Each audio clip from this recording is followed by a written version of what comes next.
Hello. Hello.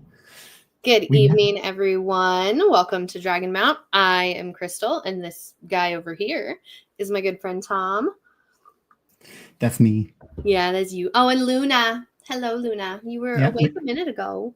Yeah, now he's tired from prepping us for the show. It's hard work trying to get us in line. Hey, Gnome. What's up?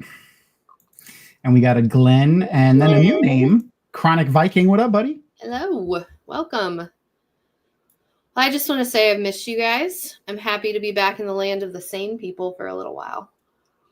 Yeah, it is. It's a nice break every week, getting to hang out and talk with like so many of your people. You know, it's like having like a little mini con type of thing every week.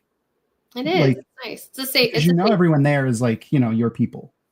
Truth. Although, you know what I did in the midst of my illness that I'm still not totally over? I totally missed getting my hotel again for JordanCon. Again. I did it sell again. out? Yeah.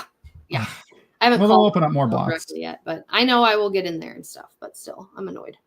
Yeah, so they did open up the JordanCon room block, so if you missed that, you should follow JordanCon on Facebook, is where they usually post everything like immediately, but they'll also post on all of their other things. They're JordanCon Inc. INC on everything. So just look them up on all of the socials, and you can keep up with the goings-ons for JordanCon. My goal is to do both this year, JordanCon and WotCon. So I'm going to be more on top of it with WotCon. I'm definitely doing WotCon this year, and we're going to debate on. We want to try to go to MalkirCon again. So, oh wow, okay. Let's see. That's in Prague for those who don't know. Again, it's always in Europe, but it was in Prague this past year, which was a ton of fun, and it's going to be in Prague again next year. So I'm going to try to go again next year. We'll see. Yeah, I honestly, if you're going for Wheel of Time content, and it may sound kind of counterintuitive, but the WotCon is entirely Wheel of Time focused. That's all they do there is Wheel of Time. Where JordanCon is a fantastic convention, but it is a science fiction fantasy literature convention first and foremost, with a Wheel of Time, heavy Wheel of Time influence, like skin over it. And they do have a Wheel of Time track that is all Wheel of Time panels. So if you wanted to go to all Wheel of Time panels, you could do that. But it is not like super Wheel of Time focused. Truth. Yeah. Nice. Glenn's bringing people to the dark side. I like it. Yay. Well, you're friends in real life with Glenn. I'm sorry, but I'm glad you made it through though, and you're here now. And we also have a Shoddy in chat. We know why Shoddy's here. His favorite person is also here. And speaking of favorite people, I'm going to bring in two of them in a second, but it's a weird like familial relation that we have here. So Beth labeled me her brother from another mother like pretty quickly after we started hanging out, because we realized we were like the same person. Oh, we do I love you too, Shoddy. But also someone who played her brother in a D&D game that they were playing, but also is another one of her favorite people, and she says is a brother from another mother. So it's kind of like we're like, what would we be? Like we would be like step brothers, brothers-in-law once removed. Brother cousins? I don't know. I like that. He could be my brother cousin Skeeter. I just like that sentence. So anyway, fantastic, wonderful people. Video game streamer Beth, also genius Wheel of Time person, and the artist and amazing what it was Watchinary artist Skeeter. Look, here comes an awesome guest. Yay! Oh my God, they're so good. They're so good. Hello. Hi. How are you all doing this evening? Peach Keen. It's been Monday. Oh, by the way, happy Veterans Day to all you veterans out there, Yes. including me. You as well. Thank you for your service. Thank you. Happy Veterans Day.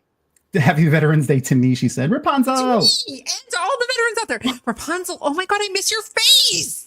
I miss you, Rapunzel. I miss you. I forgot to, I meant to grab a picture. My aunt shared a picture of my grandfather today on social media because he was in World War II. Love that. And everyone says I look like him, but I don't believe it. And I wanted to post the picture to see what you guys thought, but I didn't grab it. But anyway, what did you do anything special on Veterans Day? Did you have a special meal or do anything? I woke up with a very special guest, a migraine headache.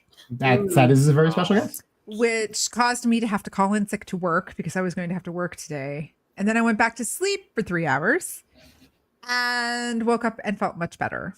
And then I went to Costco and got dog food and spent money on other things that I should not have bought, as is the way when you go to Costco. And yeah, so and then I streamed for 2 hours before I got here.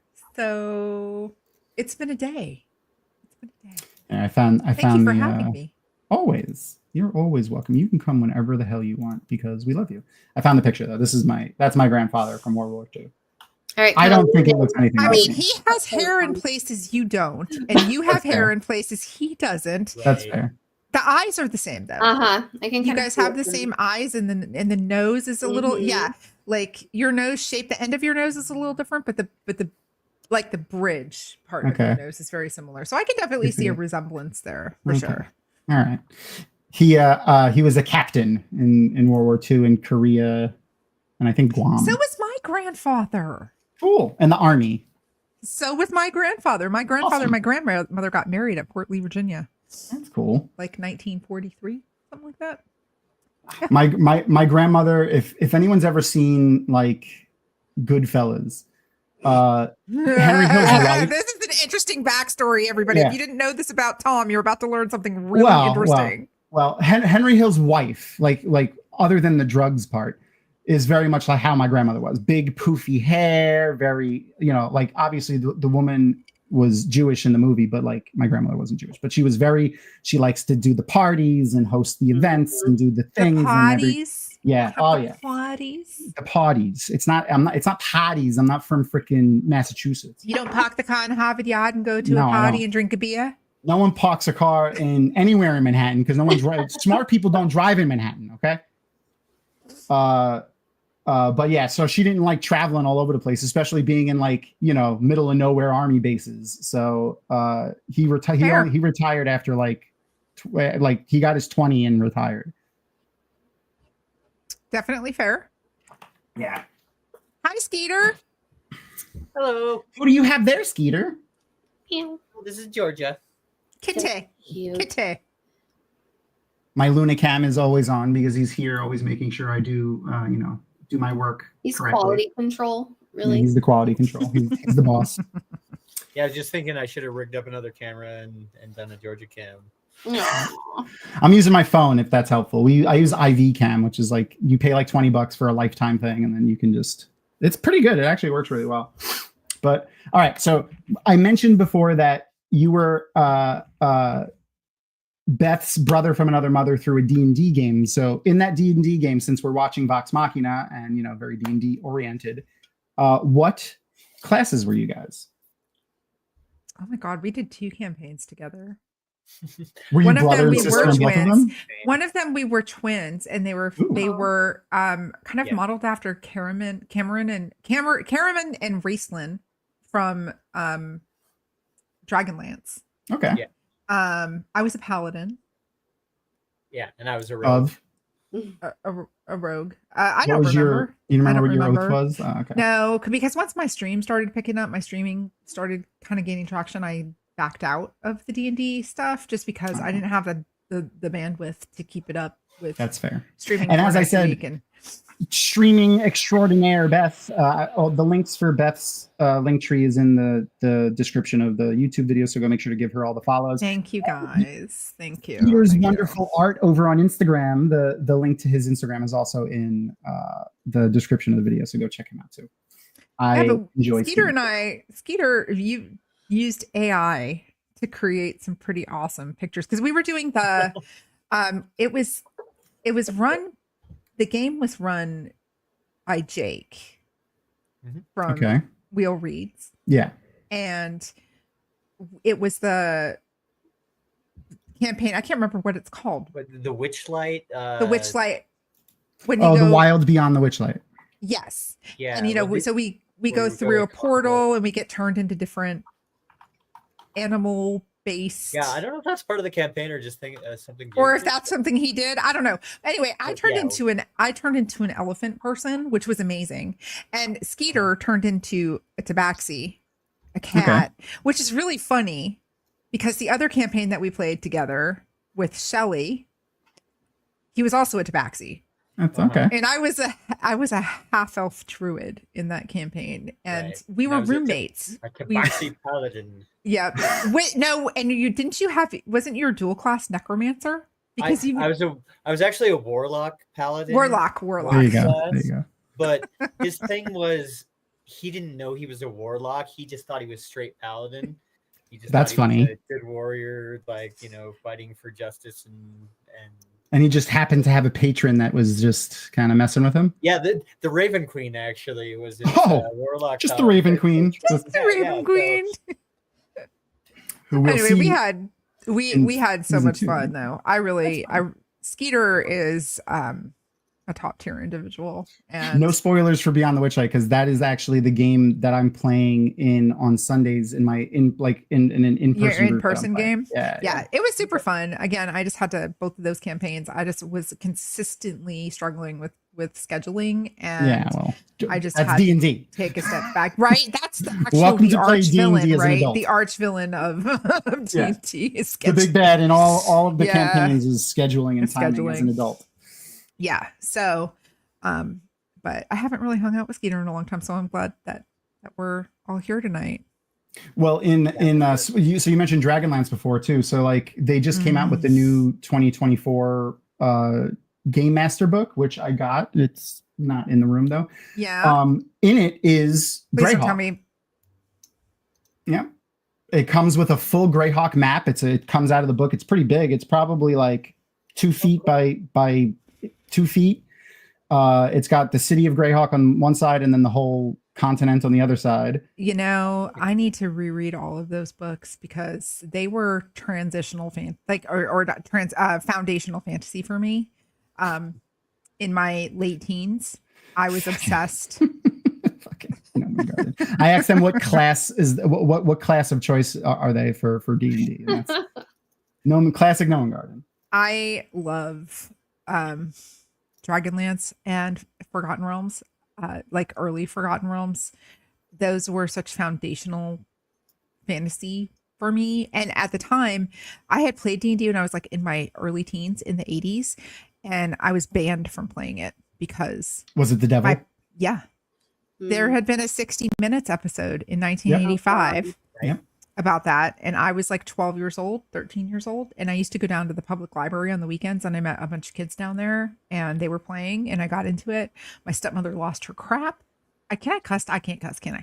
She lost her stuff. You're fine. She lost her shit. You can curse. We curse all. We curse all the fucking time. Perfect. So, and I was absolutely like banned from being able to play that. And so it wasn't until I was in the army. Terrible. I was 19 and I played AD&D, advanced D&D way back in the day. That's And cool. that would have been back in 1990. Fuck off, shoddy. Back in the 1900s. So, yes. Oh yeah, in the 1900s. Like 1992 was when I played D&D. And then but during that time, I didn't really realize that Forgotten Realms and Dragonlance were so steeped in D&D at the time. Oh yeah. Oh my gosh. But those are some of my favorite characters in fantasy to this day. I love them so much. and Drizzt, Canterbury, Wolfgar, and then on the Dragonlance side, Caraman and Raceland, Tika, Tanis Half-Elven, Loranes. I mean, like I can name them all. I won't bore you because that's not why we're here. No, but I'm a love Hasselhoff guy. I love Tasselhoff Barfoot. Oh, and Fizban, his relationship with Fizban. And I mean, it's so good. It's so beautiful. And Brunner, the dwarf, I like- Tasselhoff and Brunner's, isn't it Brunner, wasn't his name? Is that his name? No, Flint. Flint. Brunner was in Forgotten Fire Realms, Force, I think. yes. Oh, Yeah, but before we move on, I just have to say the best character from both of those franchises is Jarlaxle. I don't care what anybody says. Jarlaxle, the drow rogue swashbuckler, king of the thieves. I think Totally you'd hot. like the new cover of the DMG. It has like Warduke and Venegar and I forget. There's a third person on it. It's a red wizard. Let's not forget about Catterley as well. Okay. Catterley was amazing as a cleric, just absolutely amazing. Anyway, sorry. I mean, they still bleed into the new stuff. Like you have a lot of spells that are named after them, and like you see stuff named after them. Like Fizbin has a spell that's named there. It's like Fizbin's something something something. Right. Yeah. Fizbin's also I great. love you guys. Okay, that's the next series I'm reading. I'm gonna dive back into Forgotten Realms and I'm gonna dive back into Dragonlance. I'm here for it. So you might have to take Always a good plan. All I'm gonna say is Strom. His story broke my heart. Oh, okay. Yeah. Hidiara, Strom, and what was the elven You got me. elf's name who Strom fell in love with? Because you might have to take my nerd card because I never read those. I tried to read them. Yara, but I don't remember. Maybe I didn't read part of it. I tried to read like the Faerun stuff, like Dritz and stuff. Sylvana, Glenn, you are my hero. You are my hero. I knew someone in chat was going to get it, though. I thought it was going to be Noman Garden first. It is the saddest thing. It is the saddest story. It's so heartbreaking. That's why it felt real to me, even though it wasn't a fantasy series. Just the heartbreak and the Goldmoon and Riverwind. Oh my god, I can talk about it forever. Yeah, okay, I'm gonna shut up now. No, you're fine. Sorry. I do want to say one thing just to contrast Beth's origin story with Dragonlance and D&D. My first encounters with D&D were I found my parents' D&D books in the garage and that's awesome. Blank character sheets and just started rolling up my own characters. And I wish. got into it, encouraged that. And my parents had on the bookshelf the original Dragonlance Chronicles, and that was the first fantasy I ever read. That's really and cool. Also encouraged that. I knew I loved you for a reason. That's awesome. My first major campaign, I played a little bit of I think one of the old school Star Wars ones, the D6 one. But my first big campaign was the Wheel of Time tabletop RPG, and that was also I had already read the first book, but my best friend's brother-in-law was like, you have to read more because I'm going to set it in the books and then we're going to start in the fifth book. So he's the one that kind of forced me to read it then. And here we are now. And so while we're on that subject, we might as well take this opportunity to plug Time to Toss the Dice. Oh yes, Time to Toss the Dice. The link for which is in the description as well. Time to roll the dice. Excuse me. Time to roll the dice. Yes, we did. Roll the dice. That is our 4th age D&D campaign. Ruth Mr. Slaya is the DM of that game.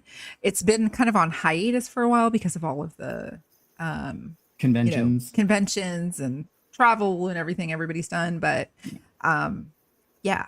Anyway, we're picking back up.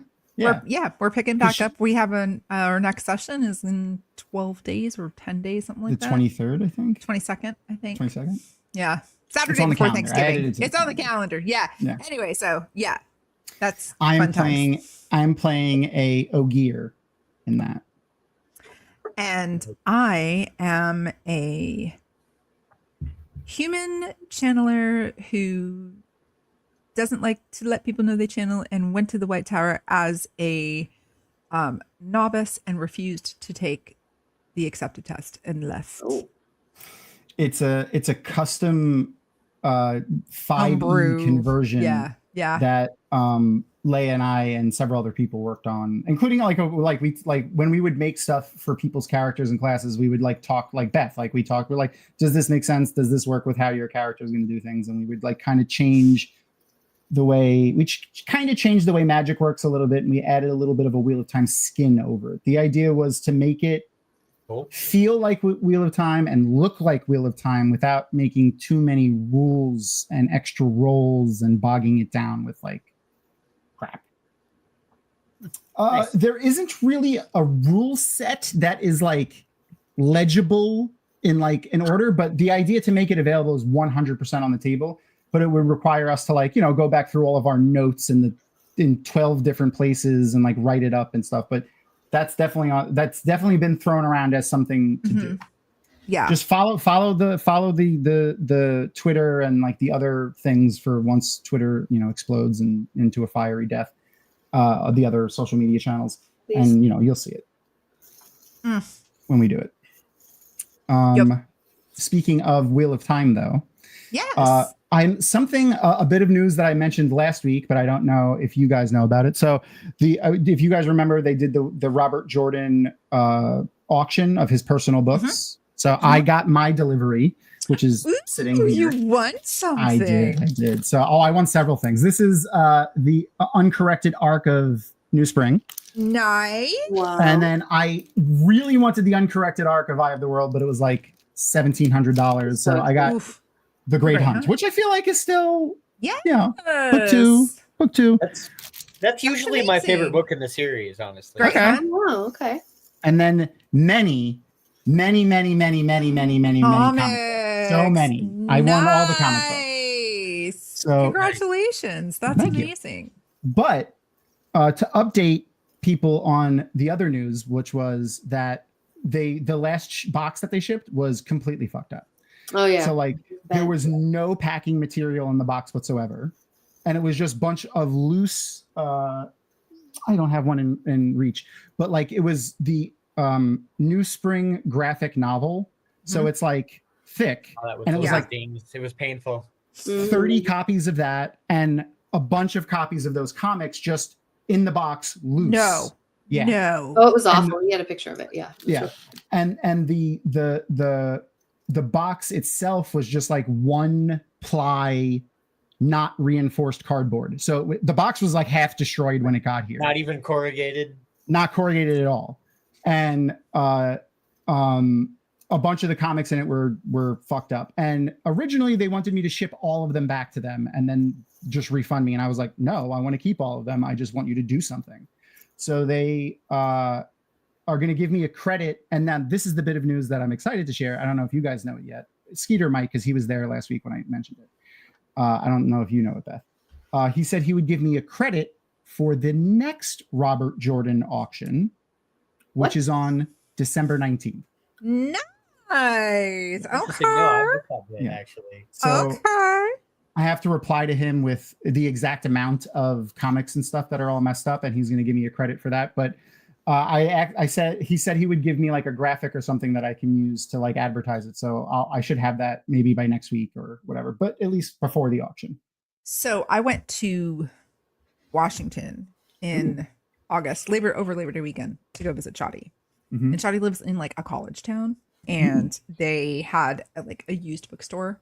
The guy talked her ears off, literally talked her ears off. But I was able to get a first edition copy of Crown of Swords for $50. That's awesome. Wow. Yeah. Nice. It's verified. It's in good condition. Yeah, it's in good condition. It looks really good condition. Really good condition. And because I have all of these books back here, with the exception of the Eye of the World, which is the 30th anniversary edition. They are first editions that I have found mostly at used bookstores. Yep. So sometimes you get really lucky, like at Half Price Books here in Texas. They don't always like look super close to see if it's actually like a first edition. Yeah. So I've gotten very lucky. I just need 2 more, because I'm not going to try to get the first one. Eye of the World would cost me thousands of dollars probably. Yeah. But I do have a first.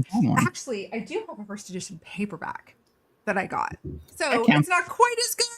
Not quite as good, but now I'm down to 2. They're pretty good. I need 1.5. book 7 and book 13. Those are the 2 that I need. Yeah. Book 13. I will check to see if I have any extras of those. I know I have at least 3 or 4. I have 3 or 4 a Memory of Lights for like giveaways and I stuff. have a Memory of Light one that I did get at half price. I'll see if I have any Towers of Midnight. No, yeah, Towers. Yes, no. Towers of Midnight. Yeah. Yep. Towers of Midnight. Sorry, I numbers. would and love you. words. I would love you even more than I already do love you. I'll see if I have one sitting around. I have a lot of them. Like those are the ones behind me are all first edition and signed. But the God, you're such a snob. I am. I love you, but you're such a one-upper. Hey, listen. I got one flex, and it's Wheel of Time stuff. That's all I got. It's fine. I still love you. That's kind of. I have all of the other ones I have are out on my bookshelf. That's in my living room, so I gotta go check. But I will check. Awesome. For you. Anyway, we're gonna get ready to watch the episode in a minute. We'll give everyone a couple of minutes to link up. I'm gonna share our watch party. So for people that may not have been here before, I'm gonna share a link in chat. It will prompt you to download an extension if you're using a Chrome-based browser or even what is it on Mac? Safari. It'll work. It's a free, legit extension made by Netflix. And then since it worked so well with other platforms, the other platforms were like, yeah, sure, you could use it for ours too. Completely free. Doesn't take... well, listen, I mean, he's not... I can't flex with Luna because he kind of owns me. Like, so that's how it's Facts. He's my boss. The teleparty extension was made by Netflix over COVID so that people could watch things together, and it worked better than like Amazon's own watch party feature, so they got rid of theirs, and they were like, all right, take the name Netflix off it, name it just teleparty, and you can use it with all of them. So it works with all major platforms, doesn't require any payment. You can use it completely for free. You just need to have a subscription to the platform that we're watching the show on. So if you have Amazon Prime Video and you want to watch along that way, you can join that link, which is in chat, or I will have a timer like that on the bottom corner of my camera, and you can just align the show to that, however else you may watch it, because you bought the episodes and downloaded it or whatever. Totally legit stuff. And follow along. But we'll give everyone like a minute or two to line up with that. So what did I want to ask? Oh, Beth, how are you? I saw that you were playing Dragon Age Veilguard on your channel. Yeah, yes. Are you enjoying it? I am, but I haven't really played it in the last week or so with the election and everything going on last week. I really didn't. I'm just getting over my hangover from election. Like heavy content. I just really haven't, because I'm playing it on stream. Like I want all my reactions to be like legit. First time, like, oh my God, what the heck did I just see? I'm really hoping that there are some moments like that in Veilguard. I've heard that the game is really slow to get going, but like when you get into Act 2 and Act 3, it's like absolutely amazing. Okay. So, but it takes like 20 hours to get to Act 2. So I mean, that's great. Now, I love Dragon Age. The graphics are really great. The story, of course, as a Dragon Age fan, I was a Solus Llewellyn Inquisitioner, and like fell in love with Solus, and without spoiling stuff, Solus broke my heart terribly, horribly. He broke me. He wrecked me. I thought that at least like great. 4 times, because I've played it that many times. Yeah. So when I saw him on the screen when I was playing Dragon Age, the Veilguard, I was like instantly taken back to like that first time, and I was just like, the graphics are great. The storyline seems to be really good. The only issue I have is I feel like the tone of like some of the voice acting is almost like, oh my God, we're in school. And it's supposed to be like these really dire consequences of like, these gods have been let loose on the earth and people are dying left and right around you. And it should be a little bit more serious. Fair. And that doesn't mean that it doesn't get that way, but there's some characters who I'm like, dude, do you it's just, So, and I honestly don't know if I'm going to vibe with anybody well enough to romance anyone. Now, I have only met a few of the characters. And so I don't know. So far I've chosen. But. Oh, no. Yeah, go ahead. Morrigan. Oh, yeah. When I saw her. Now, Morrigan. I'm a little sad you can't have the ending Like you don't get to upload you get to make choices Yeah, that like it's not of the stuff same from the there. past games, Yeah. but you're not uploading your save state. It's not the same because my Correct. character had a baby with Morgan, and I really The dragon keep stuff that you could do from 1 to Yeah. 2 to Yeah, I really Inquisition. enjoyed Yeah, that. yeah. The no, but when I saw Morgan, I just about died. I literally died and came back to life because Morgan is literally the video game character that I would no longer question if I was bi-curious. I would just become bisexual There you because go. Morgan is mwah. Anyway. Yeah, you're just not wrong. Just saying. I have chosen the romance option for every character when it pops up in this game because I heard that you could do like polyamory in this game. So okay. I did not know that. Yeah. I did not know that. Now I love what they did for transgender folks. Yes. I did not choose that option because I am not trans. I think that is so wonderful. Yeah. It's beautiful that they have done that to let there be representation for people. I always from find it any hilarious walk when of people life. complain about there being pronoun options. I'm like, there's always been pronoun options in games. Always. They just didn't label them before. Like now it used to just be male and female like before, but like Right. you're essentially still choosing pronoun options. They just So, like, didn't tell you why that. are you getting butthurt I don't know. if somebody on a single player game is choosing a pronoun that's they or might look like a boy character and uses pronouns of a girl? Like, I just want to know who hurt them. Like, why is Exactly. this? Like, why is this what why? you choose to do with your life? Like, why do you gotta get mad? Like, why you gotta get mad about weird random things? Just be It happy. makes me Just so be angry. Just like let people play the game. They bought it just like you did. You don't have to listen to their commentary and just enjoy it for yourself. And if you don't like it, then don't play it. Yep. Yeah. There was someone told me a couple of days ago that there's a list that they pass around on like the conservative side of things of games, of woke games. And all of the games on there are scary. Some of them I can't believe. But like they also put the reason why it is. And some of them are ridiculous. Like it's just like, oh, there was one that they told me it was so silly. It was like I mean, any game that has a female character as the lead is immediately Games like Wolfenstein are on that list. Like shooters are on that. Like, why? I don't know. That's crazy. Anyway. But anyway, let's watch these episodes. So we're gonna start with episode 5. Yes. If you're in the watch party, I'm gonna press play in a second. If you're gonna follow along separately with the timer, I will press play on that right after. It's like I made the timer like 2 or 3 seconds shorter than the episode actually is, so I can click on it exactly and it's lined up right. So just give it a second and it'll line up. So I'll give everyone a countdown. 3, 2, 1, and play. Okay, it's going, and they're lined up. I encourage everybody to put on the. It is not working for me. Same. It's not playing. No, It's doing the Amazon original, and then it goes back to Amazon original. Okay, I will repost the link in 1 second, and then we will try again, and I will reset the clock. So the only times I've ever had problems with the teleparty is when it sits for too long, and that might have been. Sorry, guys, I talk a lot. No, it's fine. This is usually when we get started. We've started after 10 o'clock sometimes because I go off on tangents and I'm ridiculous.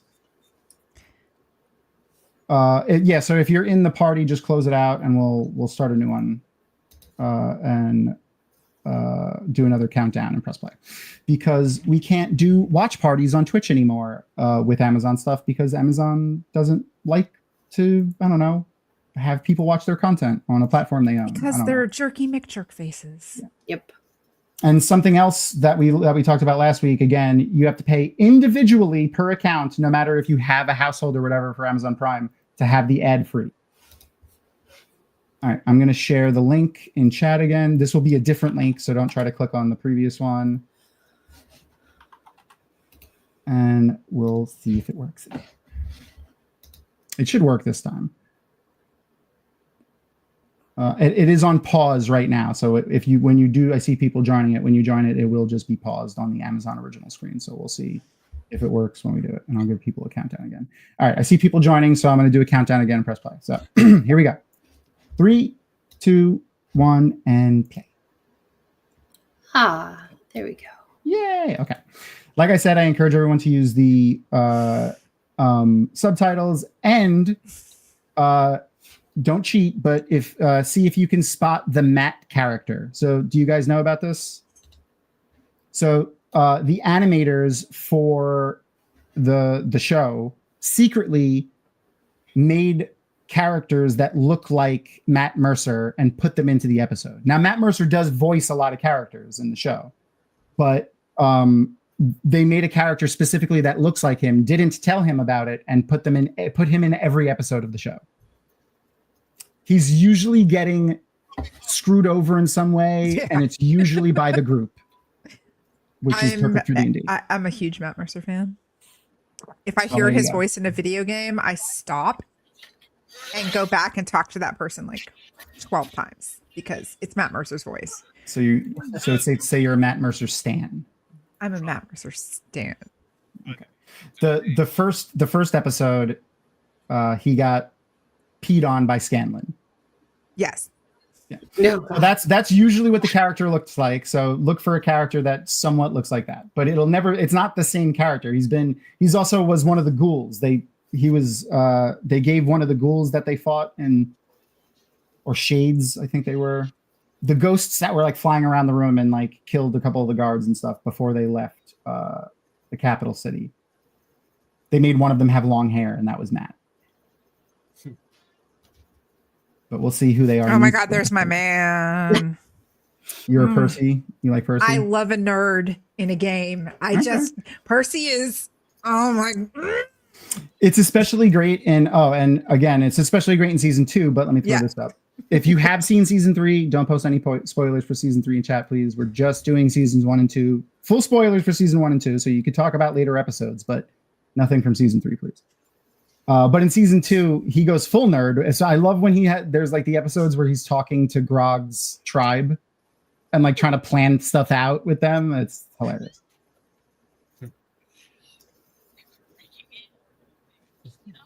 I love her.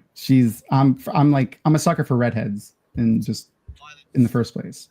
Yeah, she's pretty But Keyless is hilarious. Her character is great. There's a little bit of an echo. I think somebody might have YouTube chat, maybe. I'm not sure. My show is muted. I leave it on mute. Got it. And I don't hear an echo, so I don't need anymore. Yay, It very well okay. might have been me.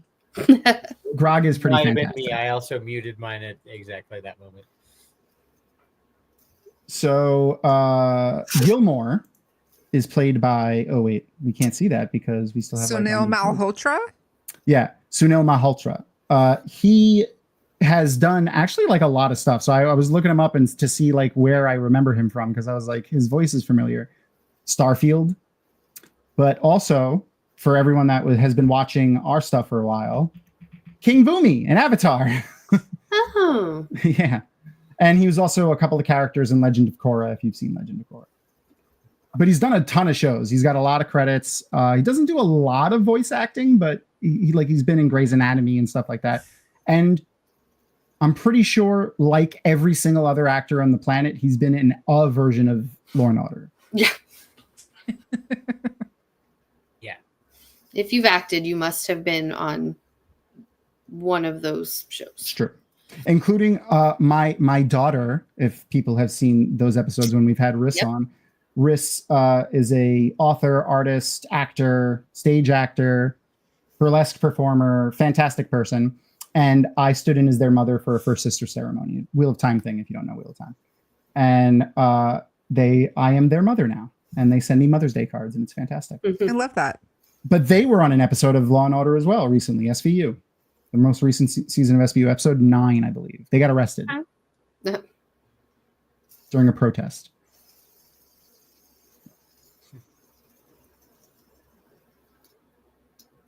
practically literally a steal. I love that. See, I also really love just Gilmore's like flirtation with. Oh yeah. Vex. Like, If there was ever a pansexual individual in Vox Machina, it's him. right. And I love Them, seeing whatever their I don't pronouns think are. I love seeing pan representation. right. I don't think I've shared this on the stream, but like I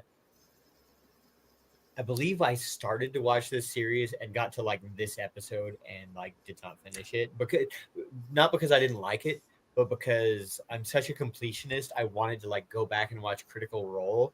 Like, Yeah. backstory Yeah. I ended up watching like 150 hours of that and still wasn't even close to finish. Oh my And now here I am. So this is like my first rewatch of this episode, and past this episode, I don't think I've seen it. Oh, okay. nice. So you're going to be watching episode 6 for like the first time. Yeah. Oh, awesome. That's fun.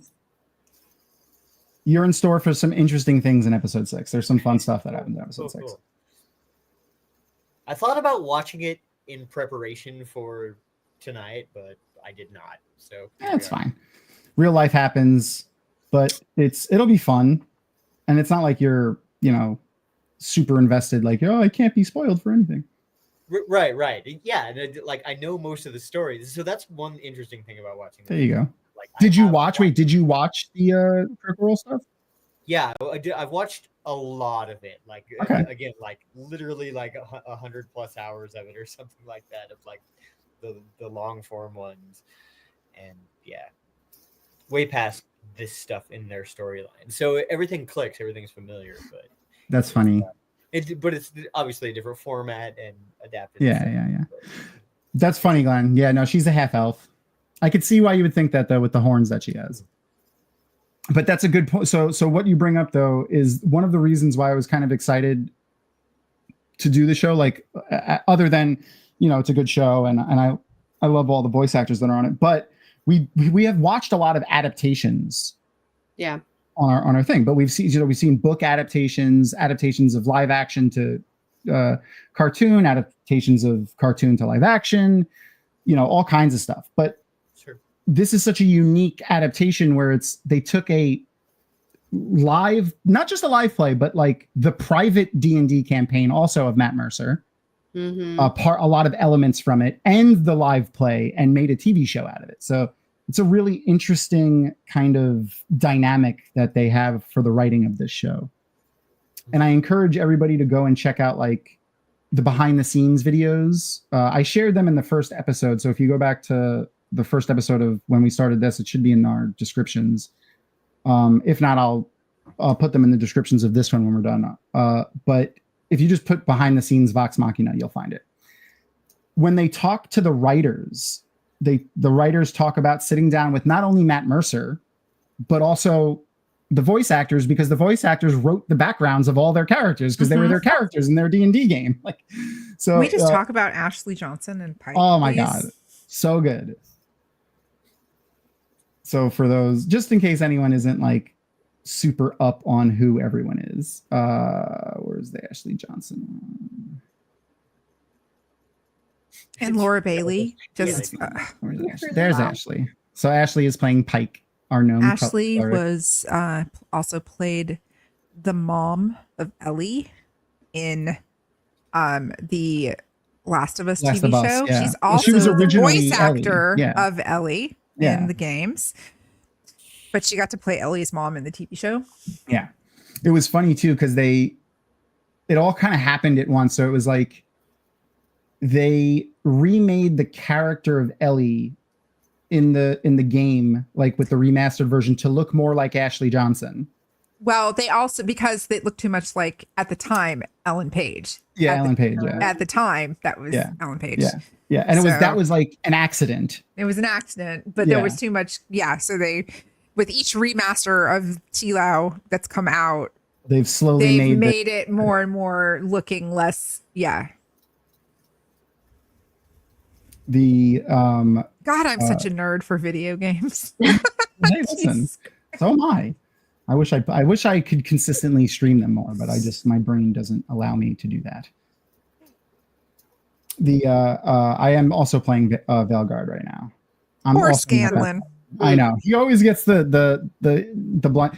Also, he's usually when people play the horny bard character, it's annoying, but his isn't really annoying, and I think it's because he's a professional voice actor and he actually sings songs, and that makes it tolerable. Where it's not like where usually the horny bard is just your friend sitting at the table being annoying and hitting on every single thing that walks in the door. And then saying they sing songs. So we don't get the interludes of actual good singing. Right.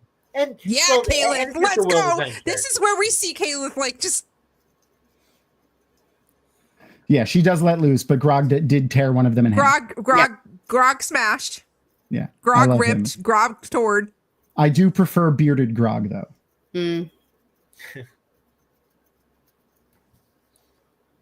I think they do a good job with the magic and the weapons and the fighting to give little nods to D&D while at the same time, not making it they're not like Fireball. And I really love this animation style. It's very reminiscent of 80s animation, but modernized. It reminds me very much of the Castlevania TV series that's on Netflix. Oh, wow. So Yeah. the animated series. The lead animator animated all of the 90s and early 2000s DC stuff. Nice. Okay. Do you remember the Dungeons and Dragons cartoon that was on in the 80s? Mm-hmm. They went through if a anyone roller coaster. watched the new... Oh yeah, I can pull up a poster. If anyone watched the new Dungeons and Dragons movie, there's a fun little Easter egg in there of them. Yeah, there is. They went through the roller coaster in the theme park, and then they ended up going into the alternate dimension, into the D&D game. Yeah, it's so good.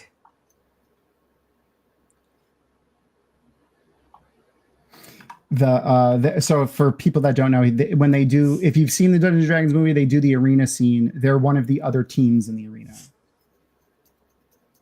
Oh, nice. I didn't catch that. Mighty Scanlan. And it's another one that there are source book references to spells and magic. Yeah. Just little tidbits here and there, just enough to, people that are into D&D can see them and be happy, but it's not like a Sword Art Online type thing where they're aware of the game, which isn't a bad thing, but it's just a different thing. And I like this. Yeah. And this is interesting for me too, because again, as a D&D nerd and as a person that wanted to watch all of the Critical Role and stuff, a ton of it, and and where that you see them making the dice rolls and going through this, and it's also interesting because a lot of their really dramatic moments, the real role playing stuff, I've seen bits of that on Critical Role. They do that because they're awesome actors, and oh yeah, they're all voice actors. and they're into their characters and they take the game seriously. They're having fun. Yeah. It's really interesting. It's interesting to see the adaptation from D&D game to TV series, where some bits of that aren't that much of a leap. There are some real emotional moments. At the end of the last episode, there was the thing between Pike and Grog, between I love that they're using Grog for that. In the Critical Role session, when they were having that moment, was intense like that. Yeah. And I love that Grog is the character that's having that emotion with Pike. It's just, it's such a good dichotomy of his character, the big, strong barbarian guy, but he's so sad because his little gnome friend isn't there. Mm-hmm. Oh, fun fact, that little girl is actually Sam Riegel's daughter, is played by, voiced by Sam Riegel's daughter. Nice. Her name is Kestrel Riegel. Kestrel. I had a Kestrel in our D&D campaign, Skeeter. That's true. I had a Kestrel. It was my little your familiar friend. Oh. I'm currently watching some lady strip in a laundromat. Wow, the trimads are wild.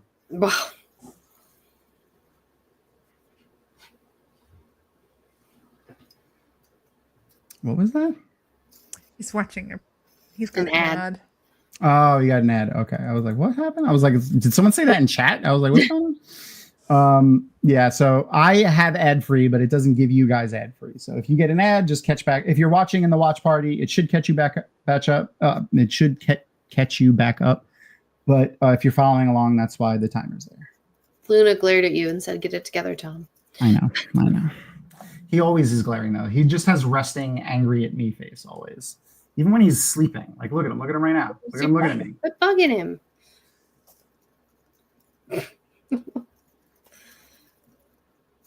I love it. Now I'm confused and aroused. Did you ever see that special where they did the live show? And there's clips of it everywhere where Grog's voice actor, I don't remember his name off the top of my head. Travis.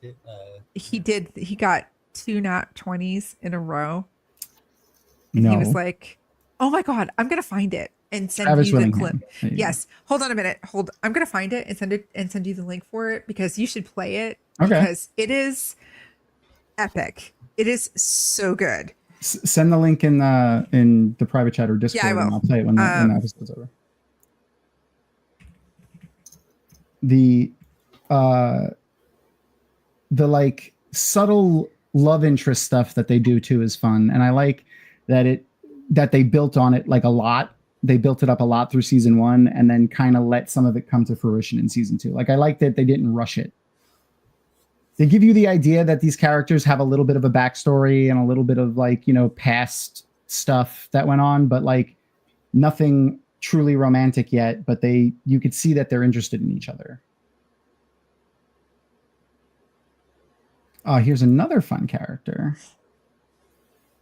So she's only labeled as head cleric everywhere, by the way. The woman that plays the head cleric of the church here for the Everlight, that is Anjali Bahini, and she has been She's the voice actor for Symmetra from Overwatch. That was the next one.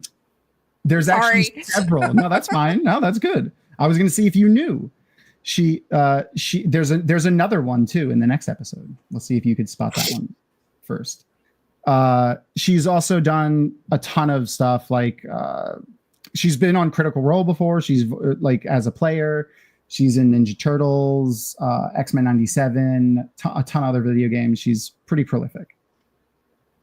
Nice. She was also on The Sopranos as a doctor in one of the episodes where they're in like a hospital or something.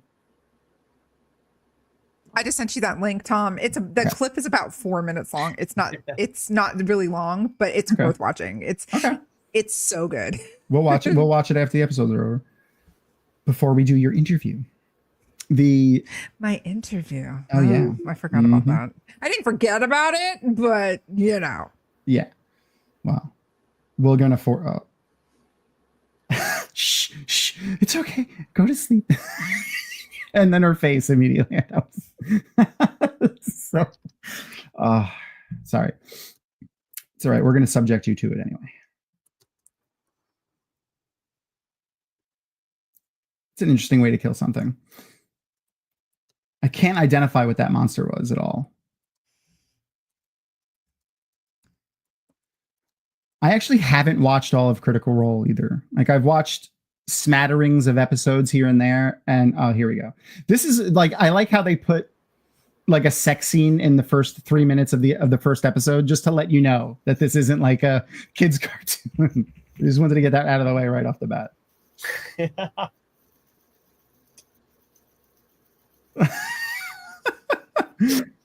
Well, I still finished. Fucking Scanlan, man. He's the worst.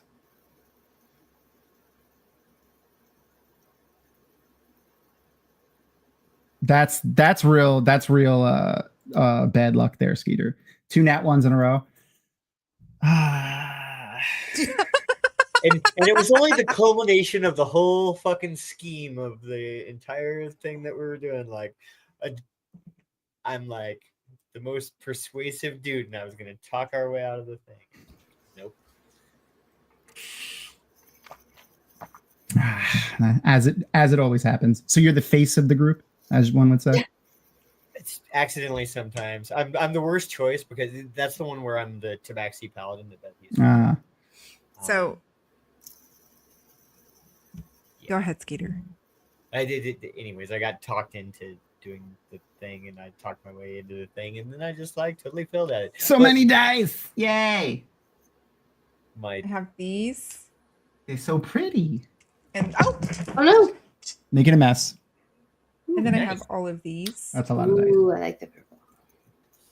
And I've gone to different gaming conventions this year in Dallas and Seattle, and Misty Mountain Gaming Company has been there both times. And I bought their mystery packages. Ooh. And these are metal. Those are cool. Those are the I hate my friend's wooden table dice. Yeah.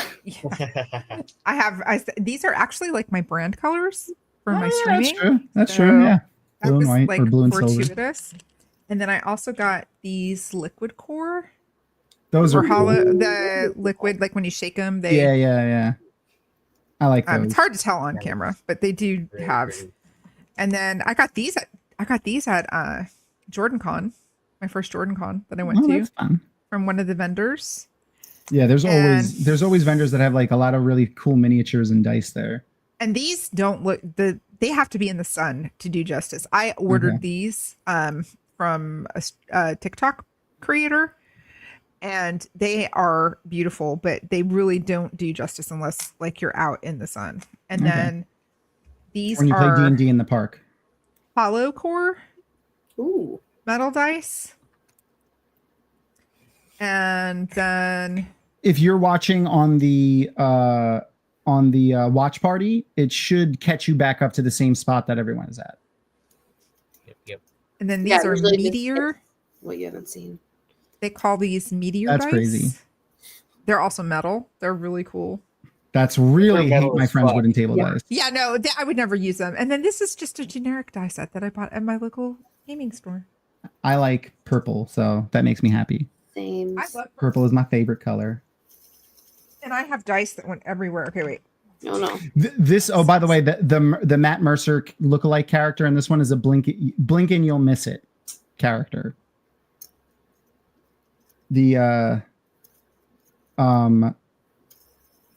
And I don't know. I don't think he does get voiced in at least one of the episodes, but Matt doesn't do the voice. No, Luna's on the move. So the creature that they're going to see right here is an undead giant, which is a terrifying combination. I was saying, Beth, the creature that they're about to get smushed by, they're seeing is an undead giant, which is a terrifying combination. Can you guys recall any of the most, like, the scariest or biggest creatures? Not the big bad, but like a creature that you guys have fought before? Skeeter, do you remember Shelley's heroic boss that she made and Such a great ending. casted silence and it ruined Yeah, Of course. So, like, You just- it was you a completely- god level character. Kev just comes in, he's like, I would like to try to cast silence. If you're following along in the watch party, I'm just going to let it play, and the timer is going already for the second episode. So if you're lining it up, the timer is correct on the episode. Oh god, that was probably one of the funniest moments that I've had ever playing D&D. That was she was I'm- so mad. She was so pissed. I want to give you the heads up on which is the Matt Mercer character. He's in this scene, so only because something funny happens to him in the first minute or so of this episode. And we have two new characters right off the bat. There he is. He's got the eye patch. He's got the eye patch. Yeah. And there he goes. He got smushed. He got smushed. So we have two new characters right at the beginning of this episode. Let's see. We got I see if you guys knew that. If I don't know if you know he was in the show. Dominic Monaghan. Nice. I didn't know that was his voice actor. Cool. Yeah. He's obviously, and he was also on Critical Role. Him. Yep. Mariodoc Brandybuck, or Mary from Lord of the Rings. I forgot his character's name in Lost, but he was also in Lost. If you watch Lost, I have never seen Lost. it's okay. First couple seasons are fun. I mean, I like the show, but it gets a little crazy. And then Bryn was the other new character that was there. Dominic has done a bunch of voice acting. He's actually done a few video games. He was in Call of Duty, and he was in an Eminem and Rihanna video. Sure. Oh my God! Don't mention Eminem to me right now. Wow, okay. Because I will have to fangirl about his latest album. Oh yeah, it's fantastic. And He was in Love the Way You Cool Lie, J's- by the way. And LL Cool J's J's album was fantastic. Oh my God. I've just had it on replay in Murdergram the Part background. 2 is like my favorite song of 2024. I don't. Oh, yeah. Oh my God. And LL just gets better looking with age. As a 50-year-old woman who has loved LL Cool J since I was 13 years old, The ladies love he's him, man. reverse aging, and his biceps Sure, were right there in the name. Dave. I mean, he's almost 60. He's 56. Yeah. Is he 56? Wow. Yeah, I was going to say he's got to be almost 60. Yep. He's not a whippersnapper. Oh, he's not a whippersnapper. He's a whipper. Like, look at that man. He can whip and snap me. I mean, that's why he's been that's why happily he's- married for 21 years, That's which is true. amazing Aw. That in is today's amazing. day and age. Like Yeah, well, to keep and your marriage happy and thriving. especially for people that are like in the spotlight, like celebrity wise. Mhm. Do you remember when he was in Halloween H2O? Yep. He played the security guard and he wrote erotica. Yep. And he was reading erotica to his wife on the To his phone wife when on Michael the phone. Myers Yep. attacked. Was attacking him. It was So fantastic. fucking amazing. Also, didn't die in that movie. Just Did like not he die didn't- in that movie. Did not die in that movie. I feel LL like Cool J. Yeah, I know. Yeah. LL Cool J's been married 21 years, which is pretty big for people in the industry. He was the only black guy in that movie, and he didn't die. And then the only black guy in Deep Blue Sea. No, he wasn't the only. Sam L was in it, but he died. He was also in Deep Blue Sea though. Yeah, but LL But Samuel didn't die. Jackson, correct. Yeah, Wait. Sam L died though in the beginning. I have a dog who's deciding she wants to talk to me right now. Oh, Hello. Hello, dog. So the craziest thing that a group of mine almost fought in D&D was they almost fought Mordenkainen, the mage or the wizard, because they for whatever reason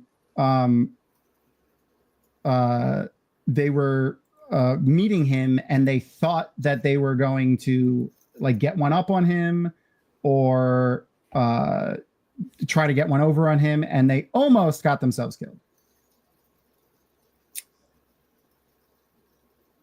Makes sense.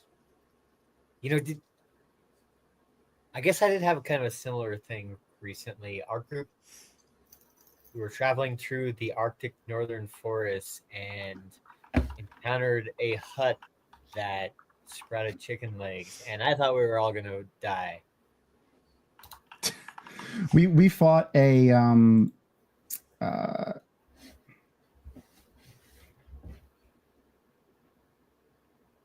no, that feels like a bot, so I'm just gonna get rid of that one too. Are there trolls in chat? Well, someone was saying something about gambling, so I'm pretty sure that's Okay, just a bot. Okay. Yeah. So yeah, anyway, we fought a giant turkey once on Thanksgiving that just kept getting bigger and stronger the more we attacked it, and we had to throw food at it. You had to what? Throw food at it. Throw food at it. Yeah, we got attacked at in a banquet hall, like while they were serving food. And I figured it out that we had to throw food at it. I don't remember how I figured it out. Leave but it to I was the Tom. one- yeah. Well, I was the barbarian, and I had like the whatchamacall, the thing where you can have weapons, like improvised weapons and throw them and stuff. So that's what I was doing. I was like, I threw a table that had food on it, and the DM was like, "Oh, when the food hits him, blah blah blah, something happens." It was a Thanksgiving campaign that they put out. It was a lot of fun. Nice. That's fun.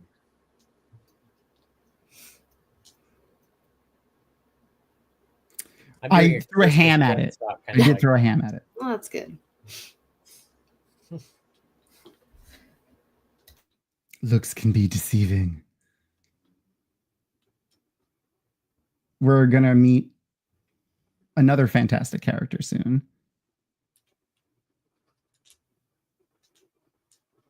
And as Grog always is, angry that there's no alcohol. That was in the second episode or the third episode.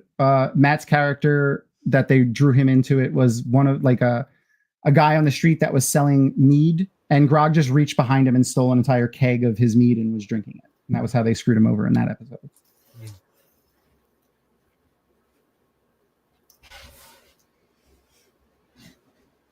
That totally looks like the map of one of the maps from Strahd. I can't remember the name of the city. If anyone's played the Strahd campaign. I have not. I have not. I enjoy the Strahd campaign a lot. Played it. I have not. Yes. So what's her freaking Keeper what's her name? Keeper Venin?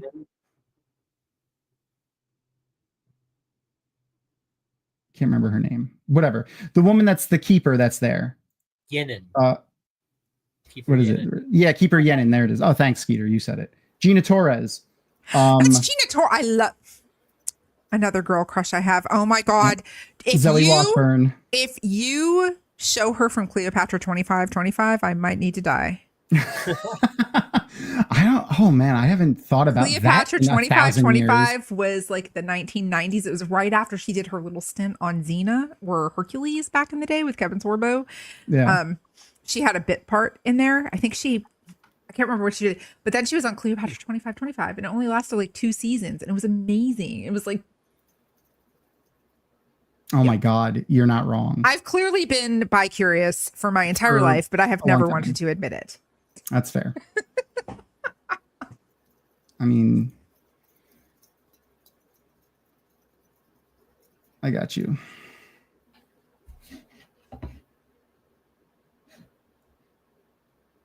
We can watch Beth sweat it out.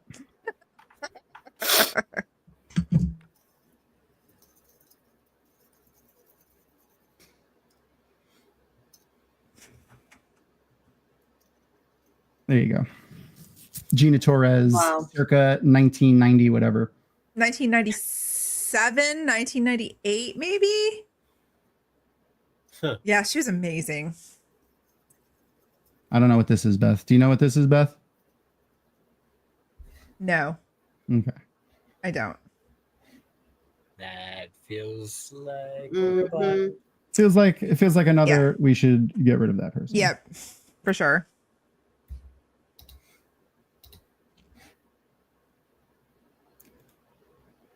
Trolls are fun.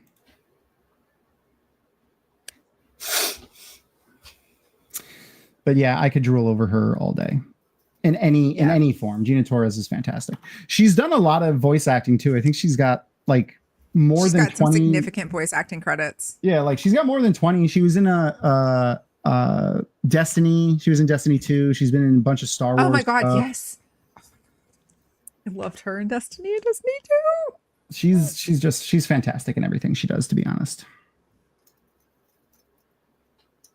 Did you block me, Knowing Garden? Tom has been banned. Yeah. I think somebody got banned that probably shouldn't have. Oh, Glenn. Yeah. Did you ban Glenn by accident? We might have. Oh yeah, we did. Yeah. Oh, whoops. You can unblock him. Unblock him, Knowing Garden. That's my fault. Oh no. I loved Firefly.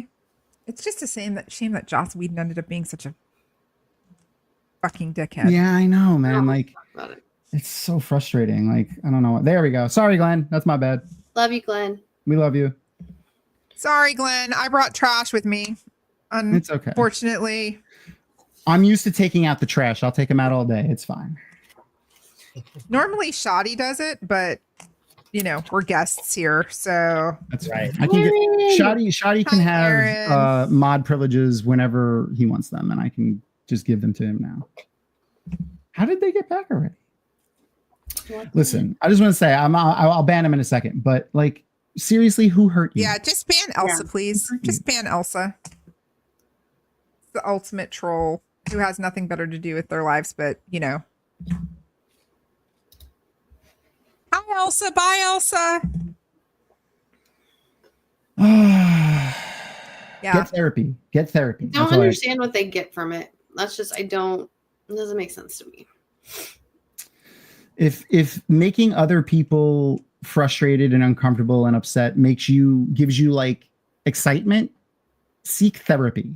That's all I have to say. Seek therapy. Problem is, it doesn't get me frustrated and upset Oh, no. anymore.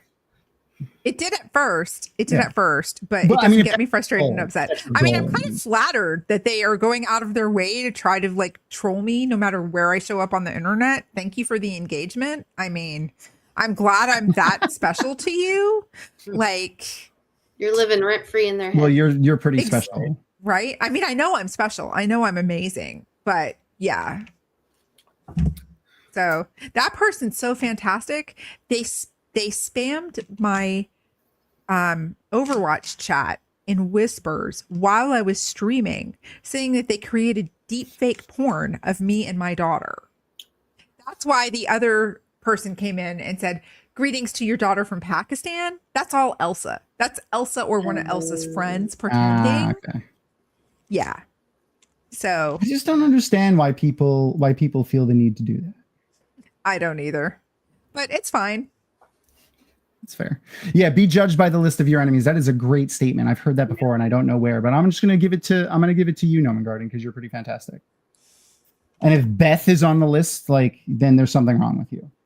I mean, yeah. So I'm pretty sure your only crime your is daughter is funding my retirement. Why is Elsa still in chat? Did Elsa? Ah, Oh, because- Elsa made an alt account. Another Oh one. my Oh, yeah. god, Elsa, Awesome. you're so amazing. Yeah. And there's Jake Tom as well. Oh my It's true. gosh. the yeah, no, it's just funny. People are just get therapy. Just get therapy. If you can hear us, just get therapy. I mean, yeah, it's fine. You need it. It's done wonders. But I'm pretty sure your only crime, Beth, is being a girl on the internet. Yep. And then actually your second crime is probably playing games as a girl on the internet. How dare you? How dare you? How dare you? I am in therapy. So I do actually. Same. So yeah. I mean, everyone should go to therapy. But again, the people that, purposely seek out to do stuff.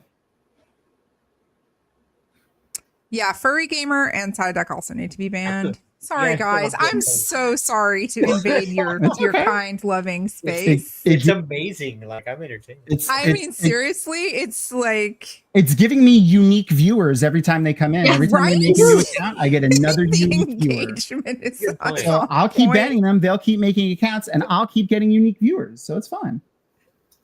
If Oh my all God. the bots like 30-second liked ad. it on the way through, then what a weirdo. No, I did actually one time, and I need to find the video again. Have someone who was playing a bard, in a D&D campaign serenade me in real life with a guitar with his song. I was playing a female, an old retired arena fighter. Her name was Magdathera, something dwarven last name, Stone something or other. And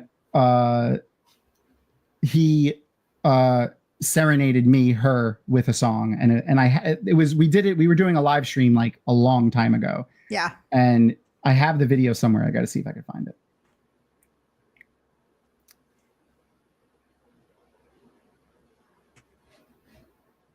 I know you guys are actually having to mod.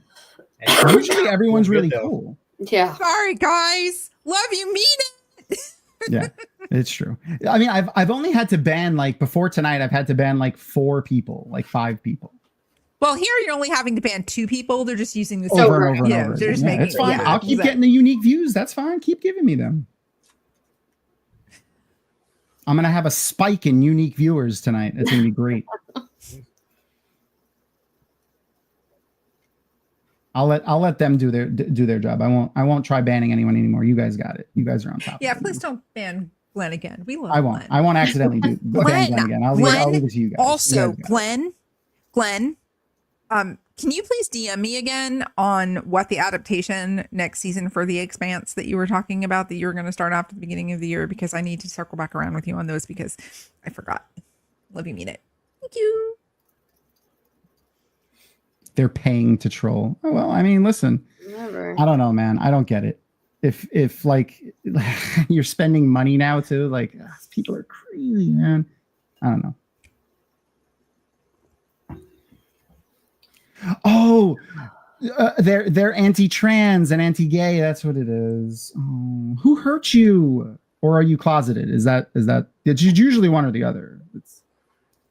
It's usually they're closeted themselves or whatever.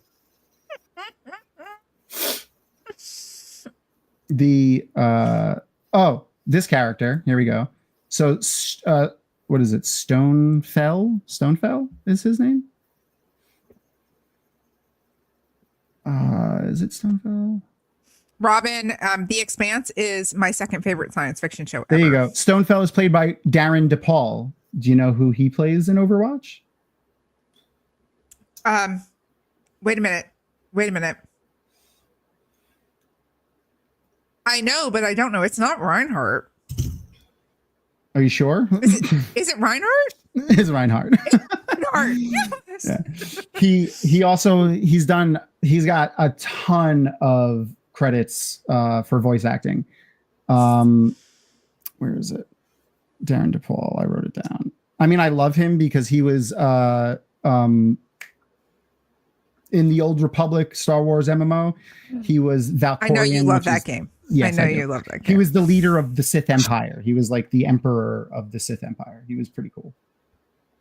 I geeked out the first time I replayed The Last of Us after I started playing Overwatch, because the voice actor who plays Soldier 76 is other voices in The Last of Us.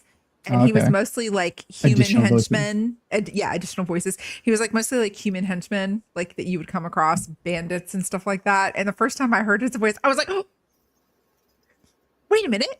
And then I like stopped and it was very quiet. And I was like, I got to hear it again. And I was like, oh my God, that's Soldier 76. I love when you spot. When I saw Matt Mercer, or I heard Matt Mercer in Jedi Survivor last year. It was like, oh my God. It's my man. I missed one before, but she's going to be back in a second anyway. But anyway, and we've talked about it before, but Grey Griffin, who's Delilah Briarwood. The Briarwoods are just the perfect enemies, I think. The perfect bad guys. But I also like that their origin story is like rooted in like almost love. Yeah, like it's like they're not entirely. Yeah. Like you could see it happening to like, a D&D party or, characters, and it's not entirely for evil means. Though the fact that she knew how to summon that demon pretty easily was, maybe she dipped her toe in it before, but Right. Just dipped her toe in. Grey Griffin, by the way, over 700 credits. I believe it. On IMDb, mostly voice acting. She's done a ton of voice acting, including Star Wars: The Old Republic. Not Baldur's Gate 3, but Baldur's Gate 1 and Baldur's Gate 2, which is, the 90s. There we go. Yeah. Oh, that shot, the names on the barrel of his gun is just amazing. Yeah. His whole thing, and this is where I got the thumbnail for this episode, by the way, is in this scene. His whole demon gun, backstory thing is really fun. And you could see it playing out. Like, I love how, so like, if you think of it as a D&D campaign, they are basically doing an entire campaign focused on one of their players' characters' backstories. But but it's being done in such a way that is so good and doesn't leave the other characters kind of hanging there. They're all included in it in a very real way. They're not being forced into it. They all kind of get pulled into it at the same time before they even know that it's his, backstory, which I like a lot. Yeah, it's super well designed. I mean, Mercer's a genius apart from all of his voice acting. Yeah. Just like the stories he designed for this campaign. When I watched the writers behind the scenes stuff with them, they had really interesting conversations with Matt Mercer and the voice actors that are on the thing. And I can't remember her name, but there's a woman that works with Matt Mercer that's his continuity expert. Mm-hmm. And she worked with the writers too on what would this be, or what should be here, or if I mention another city or another continent, what would be the name, things like that. And the way they framed the conversations was really interesting, and how excited the writers seemed about getting to talk to all these different people and get different ideas from the different people for how they put it into the show was really fun. Oh, that sucks. Sorry, Morshadi. Morshadi's probably real busy then. Yeah. Anyway, yeah. So Gargoyles, that was one of the first shows I watched immediately when I got Disney Plus, by the way. I saw Gargoyles when it was out on network TV. Right. Every day after school. If you're watching in the watch party, it should continue just playing, but I'm going to close out the watch party. So if you want to keep watching the episodes, feel free, but I am going to exit the watch party because I am not going to watch the episodes. And now we got Asian bots too. Bots from all over. Unique views. Give me the unique views. All right, where do you send? By the way, Rapunzel mentioned that Xanatos and Fox. That's it. Okay. Oh yeah. Right. So I'm gonna post the link to the TikTok that Beth was talking about, because I don't want to. I realized that if I share the audio, I'm gonna have to no, that's totally fine. Yeah, that's totally and fine. I don't want to, and I don't know if I'll get copyrighted again. It's just absolutely worth watching because it's a live session in front of an audience, and they're going up against a big bad, and Grog rolls. He's not reckless at first, and he rolls a natural 20, and then he goes reckless. And he goes ahead and he rolls another nat 20, 2 nat 20s back to back, and he single-handedly destroyed the big bad. It was so good. And Matt Mercer was in denial. He got up from his seat, went and looked at the dice tray, and then told a cameraman, "Can you get a shot of this shit? Can you get a shot of this?" Because it was too unlikely to happen. It was beautiful. And every time I see it come up on TikTok, it shows up every, I don't know, 3 or 4 months. I'll get a bunch of D&D content back to back to back. And every time I see it come up, I'm watching it. I stop what I'm doing and I just watch it. It's so good. I posted it in chat. So if you want to check that out, it's in chat. Yeah, it's so good. I think I got everything in that I had listed for this episode, but we did I want to just bring it back up so everyone can see it. We did see Matt Mercer get smushed. Poor Matt. And the other thing, what else did I have in here? Oh, the other character. So they showed Professor Anders. I missed it because that was when a lot of the bots or whoever were coming in are my unique viewers for this episode. That's what we'll call them. My unique viewers for this episode. The UVs. The UVs. Yeah. Professor Anders came on screen for a second, and he's played by Stephen Root, who I fucking love. Oh, nice. I wanted to see if you guys knew that too. There's so many amazing actors, voice actors in this. And in case anyone doesn't remember Stephen Root, oh my god, Milton, And like among a million other things. He's also been in a ton of stuff. He was great in True Blood. He's been in. He's such a good character actor. He's got crazy range. Yeah, he's great. He's really amazing. I've even seen him be a villain in something. I'm not sure what it was, but he played like a villain in something, and he did that really well too. He's just all around like a great actor. Mm-hmm. But Matt Mercer and the other actors were talking. He was in The Man in High Castle as well. Yep.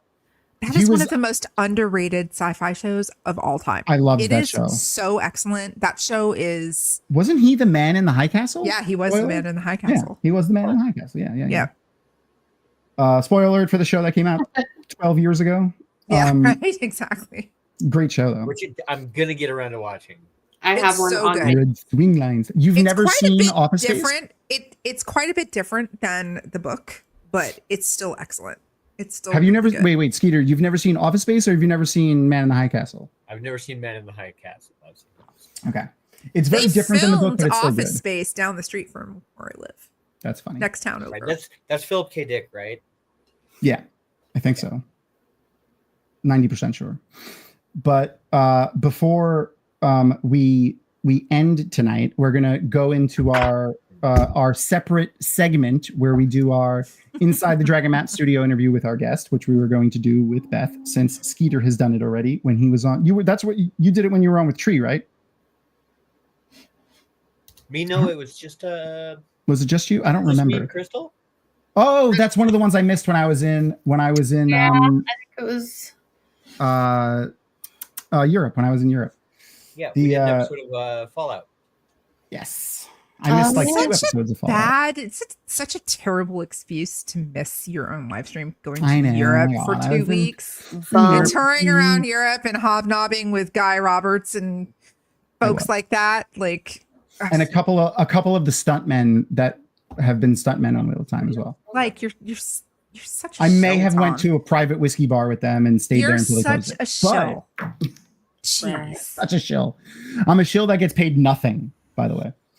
I would like to get some of that Amazon money. That would be nice. And I know you'd share it with your sister from another mister. I would share some of it. Before we go into the interview, I have to announce who our next guest for next week will be, and that is Ashley Chappell. So if anyone has gone to JordanCon, Ashley has been also there for like, I don't know, the last 10 years. She's amazing. She's also a really good friend. She's a fantastic author, but also her day job. And her day job, she works for NASA. So we'll talk to her about some NASA stuff too, I'm sure. So she's really smart and really talented. Really smart. Her husband also works at NASA, and he's also really smart. And he's usually accompanying her to all of the stuff, and he plays a lot of board games. He's a ton of fun. Nice. And if you follow her on social media, she's got like this whole. They're building like a house on some land they have, and they're building it themselves. So that they're going through this whole thing where they're building it. It's pretty in depth and painstaking because they have to get most of the material into the woods themselves. It's like not off a road or anything. It's like in the middle of their land, which is like completely landlocked. Yeah. Well, there's no, what's the word I'm looking for? There's no electric, water, public services, utilities. There's no utilities. That's what it is. So, and not even a road. They had to make the road themselves, and like deliveries won't drive on the not road that they made. So they have to it's a private road. Yeah. They have to grab everything from there and bring it, which they also put on their social medias when they do it. So yeah, you should check her out. I'll have her socials and stuff when I list next week's episode when we're done with this one. But before we can finish with this one, we have to, go into our fancy little our little thing that we have here. Oh shit, I didn't upload it. Anyway, I'll put it. So here, hold on. I uploaded the wrong one, and I don't have time to open up Premiere Pro right now. But I'm gonna play it, but it's gonna have the wrong name in it, and then I'll fix it in post because that's what I don't care. Unprofessional. Luna is pissed. He is pissed. Look at him. Just look at him. I mean, I'm pissed because you fucked up. I did. But I always fuck up because I'm the we'll- We're worst. all really We'll disappointed. answer that. We'll have that conversation later. Okay. No, I'm just kidding. That's a family matter.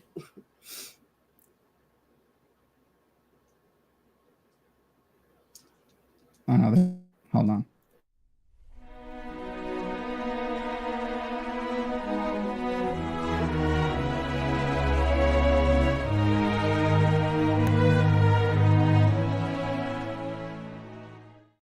There it Hi, is. my name is Jen. Nice to meet you. So glad to be here. That was our last week one. I made the graphic. I just didn't upload it, and it's saved in Premiere, and I'm not going into Premiere right now. Because Fine. my computer opening Premiere, I've learned this recently. So I have a pretty decent gaming computer, but opening Premiere Pro while I am streaming and have Amazon open, it doesn't like that. But anyway, I'll fix that in post. Welcome, Okay. Beth. Hi. Glad to be here. Thank you. And we're glad to have you as usual. We so in the theme of this is basically I wanted to throw the attention back onto our guest at the end of each episode. Aw, wanted to do- thanks. Because You're I haven't already welcome. brought enough attention to me That's tonight. fine. But this is funsy stuff where we get to like Yeah. talk to you and find out about things that live in your brain. Yeah.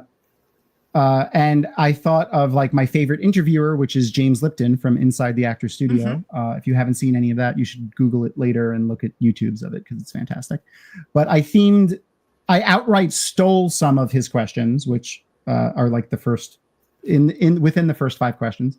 And then the other ones I kind of just rethemed for nerdy stuff to more fit our genre of things. And this first one is one that we've kind of taken traditionally asking every interviewee that we've done since we interviewed, another shameless flex.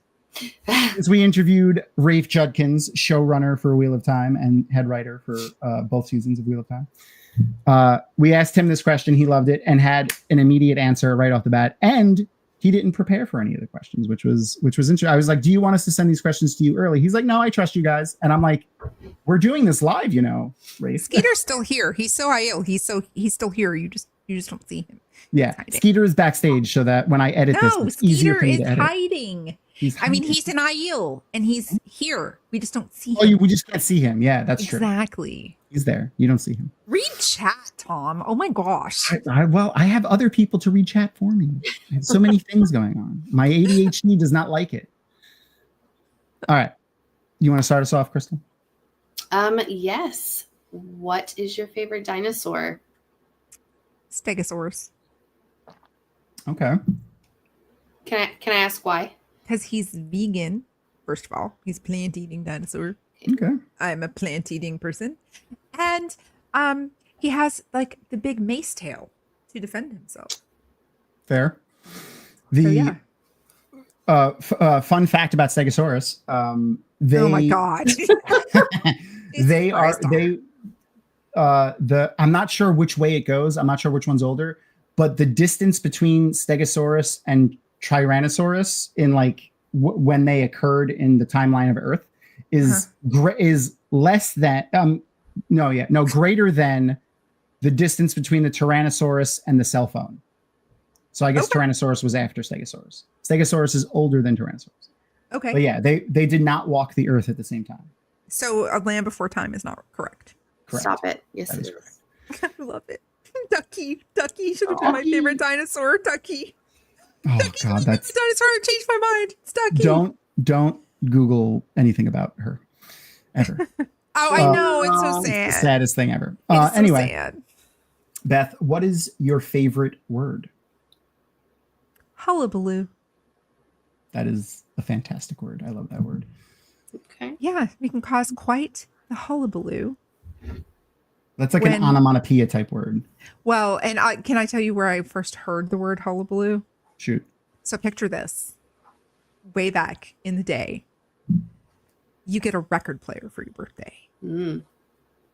And along with the birthday, you used to get these audio storybooks that had a record that you would play. And then there was like a book, a companion book that you would read from. And Disney put out a whole series of these. And so The Lady and the Tramp little storybook with the record had so if you remember the Lady and the Tramp, when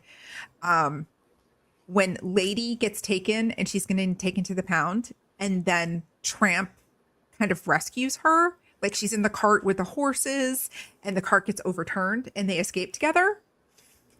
So in the narration of this little storybook, she says that something like, then Tramp came along and created such a hullabaloo with the horses.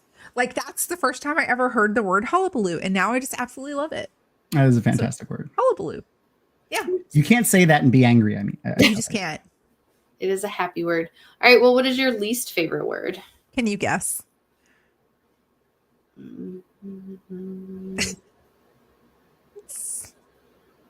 Is it Elsa? I don't want to. No, it starts with an M. No, I got nothing. Moist.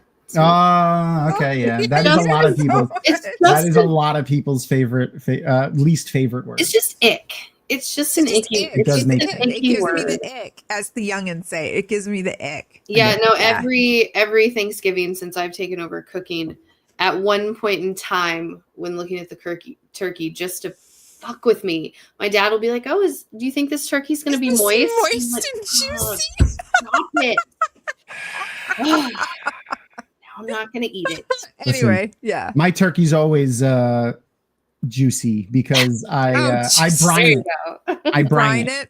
I brine it Okay. for fair. like 3 days prior to it. Yeah. There's always a 5-gallon Home Depot bucket in my refrigerator prior to Thanksgiving. Lovely. All right. What is an everyday sound that you like? This is sweet. More Shadi's voice. Oh, you're just so cute. We love Shadi. Not as much as you, but we love him too. What is an everyday sound that you hate? Loud chewing or snapping gum. Hate it. Oh, Oh yeah. Yeah. I forgot what it's called, but there's like a disorder that they've named now, like a recognized disorder that Miss Symphonia or something. Something like that, yeah. Something like that. I can't remember. where the you exact have word. completely illogical rage at the Yes. sound of like smack. That happens to me. Yeah, that's how I am with gum snapping specifically. Yeah, I accidentally snap my gum all the time, and it drives Erin insane. Aaron, I sympathize with you. I don't know why you're still married. I do it uncontrollably sometimes.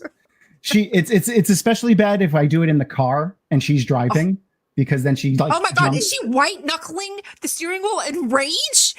That would be me. It also scares the crap out of her every time I do it, so she jumps because it's really loud when I do it. Anyway, Okay. yeah. So those were the questions that are like, other than the dinosaur one, those 4 are James Lipton questions, but the rest are more themed for us. Okay. Was it you or me? Sorry. Are we? Are we changing the next one, or are we Yes. Yes. Okay. I like this one better. Okay. I think it'll prompt better answers. In any realm of fiction, who would make the very best roommate? This is not the questions you sent me. It's slightly different.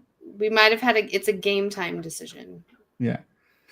Oh my god. So the original one is usually who would make the best spouse or partner. Partners. So I'm entirely unprepared for this. It's Best true. roommate. Best roommate. That one's it's a little less. I think it'll prompt better answers. From it's fine. Best roommate in any I work sent the right one of to you, but- fiction. No, Yep. you did not. That's my bad. I It's copied fine. and pasted from the wrong one. It's fine. In any work of fiction, who would be the best roommate? Oh my god. Think about I like would what it have takes to be a roommate. go. No, I would have to go with Joe March from Little Women. Oh, okay. Mhm. I haven't seen Little Women in forever. Best roommate. She's smart. She's opinionated. She tells you what she thinks. She's going to be honest with you, and she can braid hair. That's fair. Okay. Because I can't. I never read the book, but I saw the movie. I was in love with the books. growing up. All right. Anyway, okay. And then who do you think would make the worst roommate? Matt Cawthon from the Oh God, Oh. you're not wrong. He'd be like if it was early books, Matt Cawthon. Yeah. He would be bringing in different women every night. Yeah. There would be Or badgers. Or he'd be covered in flour. Yeah. Coming back. I mean, He'd be prepping for his next prank, and who knows what it would be. Exactly. Taking apart fireworks in your house. Taking apart fireworks, exactly. Nope. Yep. I totally agree with that one. Sorry, Glenn. All right. Is there a fictional character? I'm going to assume it's from a video game, but I could be wrong. That is a crush for you. Yes, and actually, it's not a video game. Although I could say Joel from The Last of Us, but I'm not going to. Actually, I would just thought of somebody else too. There could also be John Bernthal's take on The Punisher, which my God, I love him. But I'm actually going to keep it Wheel of Time oriented, and you guys don't come for me. Don't come for me. Oh God, I think pre-book 6, Gowan Tricant. Oh, I knew it. Because when I was a teenager and I was reading the Wheel of Time books, I used to do. So okay, this is gonna sound so bad. I was in the army, and we used to have to do things like company quarters, which is like when you're on like watch all night long, or you'd be doing KP and you'd be like, washing dishes or buffing floors or walking from one end of the post to the other because you can't drive because you're still in training. Yeah. So when I was like 19 or 20, I loved Gowan, and I would daydream in my head being in the Wheel of Time universe and being Gowan's girlfriend. I was a young person, and it was before he became the Gowan that is Gowan. Yeah. I mean, you guys, I sang a song. Gowan's my warder, and I'll die if I want to. Oh my God. I mean, that's true. I forgot about that. It was a WAP parody. I forgot about that. I completely forgot. Either I forgot or I blocked it out. I can say that in, way back in the day. Shut up, Shoddy. Anyway. Yes, before he became Gowan. Like pre-book 6 Gowan. Okay. Yeah. I still hope that they combine Gallet and Gowan for the show, and we don't have just. I hope not. Anyway. All right. So the next question is: if you were given the opportunity to assume any job or like join any group from any form of fiction, video game, TV show, movie, book, whatever you want, what would you want to join? Okay, this one's kind of obscure. Okay. I would want to be a member of the Talamasca, which is the Society of the Occult that is a crossover between Anne Rice's Interview with the Vampire books and the Mayfair Witches books. Okay. The Talamasca. And is it in the Interview with the? Is it in those books and Lestat and stuff? So you first find out about the Talamasca in Queen of the Damned. Okay, that's why I know the name. Then you, and then in the Mayfair Witches, I haven't read. They're Anne very Rice prevalent. Yeah, so right, I haven't either, but So I've always vampire? loved the thought about the Talamasca. Would you be so then you're a vampire? No, they're humans, Oh, but they're they know humans, about okay. the supernatural. Okay. So yes, or witches. They can be witches too, but they're not going to be vampires. But so yeah. would you be a witch or just a regular human? I would want to, if I could be a witch, but I wouldn't have to be a Mayfair witch, then sure. Okay. But the Mayfair witches are some fucked up shit, and we're not going to go there. All right. So anyway, add Anne Rice back to my repertoire, I guess. yeah, the Talamasca. Anyway, yeah. All right. Well, who do you think has the very worst job, or a job you would not want to do? Okay, so again, getting a little obscure. There's a movie that came out in like 2013. Chris Evans was in it. Snowpiercer. Oh, I loved that movie. The people who lived in the back of the train, the tail. They were called the tail. They were like the original stowaways. They're the descendants of the stowaways or the workers on the train. They had the worst life, literally had the worst life. So I wouldn't want to be a person associated with that because I felt like they probably didn't have any hope. And then they open up like the food thing and it's roaches. Yep. Yeah. Like, Yep. and I was like, nope. It has Yep. that has stayed with me for 11 years, and I would not want to be somebody from the tail in Snowpiercer. That's fair. Good answer. And they did make a TV show, and I think it's on its Yeah. last season right now. I haven't Yeah. watched it because I thought the movie was so good. Yeah, I haven't watched it yet either. But I love the movie, but I love a lot of the people that are in the TV show. Mhm. See, Ed Harris for me and Tilda Ed Harris Swinton is great. are Tilda's great. Yeah. just freaking brilliant. And Chris Evans. Chris Evans was great too. This is amazing. Yeah, it was just such a good show. Anyway, yeah. All right. I like that. I haven't thought about Snowpiercer in forever. All right. Me again? You and Joe? Yeah. Okay. So, with respect to real world religions, is Mhm. there a particular portrayal of the afterlife that you want to be true or you wish were true? So again, kind of obscure. Obscure. There is a I like book. obscure. There is a book by an author named Richard Bach called Jonathan Livingston Seagull. And it is a very short book. You'd be able to read it in maybe 5 or 6 hours, but it's an allegory about a seagull doesn't have the heart of a regular seagull. And his goal and his desire is to learn how to fly faster and fly higher. And he eventually like transcends being what a seagull is. And he kind of like reaches this like ascendant kind of plane of like life and an understanding that the other seagulls don't have. And I think like that ascended kind of plane of existence and knowledge is like a really great afterlife.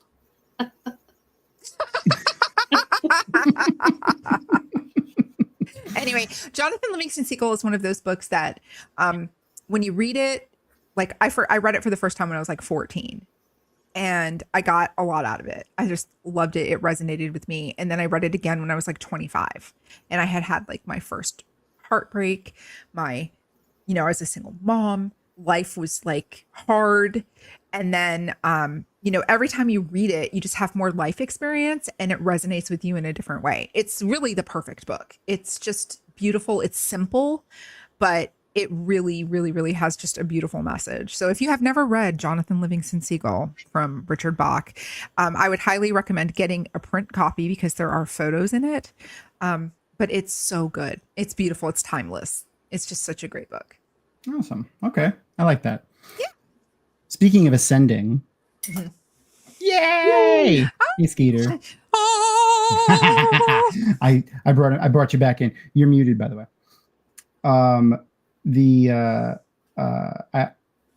For editing purposes, I made it easier on myself. But welcome back. I mean, thank you for taking your veil off and stopping hiding from us because Yes. we totally couldn't see you.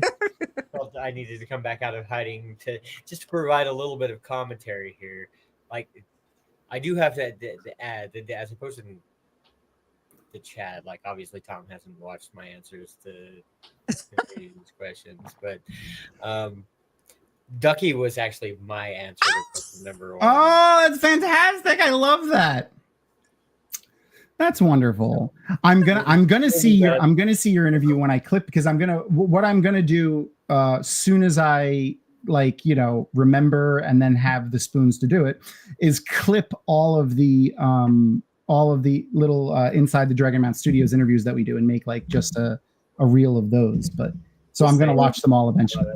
We still need to do the staff too. And we're gonna get to all the Dragonmount staff. And I'm gonna try to go back and get like the authors that I've interviewed and see if we can maybe sneak in a few actors here and there. We did get Guy Roberts. Guy Roberts is already posted up on the Dragonmount YouTube, so check that out. But speaking of plugging things, Beth. Yes. Giggity. What are you doing next and where can people watch you? Okay, so there's just a lot going on in this next month or so. So number one, I stream several days a week on Twitch and TikTok. So if you like video games or if you just want to see my face playing video games, you don't have to even like video games. I have people in there that hang out that don't really even play the games, Anyway, so that being said, stream a lot. I have a stream schedule posted on my TikTok. I'm almost at 10,000 followers on TikTok. I'm actually Yay! right at 9,000 right now. So Yeah. trying to hit 10,000 followers before the end of the year. Link is Um, in the description, so follow. Do Yeah. the thing. And so I'm also involved in a podcast called Delving the Chronicles. Yay! With other amazing people that we with love. other amazing people, with Dana Lou, Zul, and Koala Sadai, and more Shoddy. Speaking of Dana Lou. We release episodes every other week. And we just dropped today a special episode.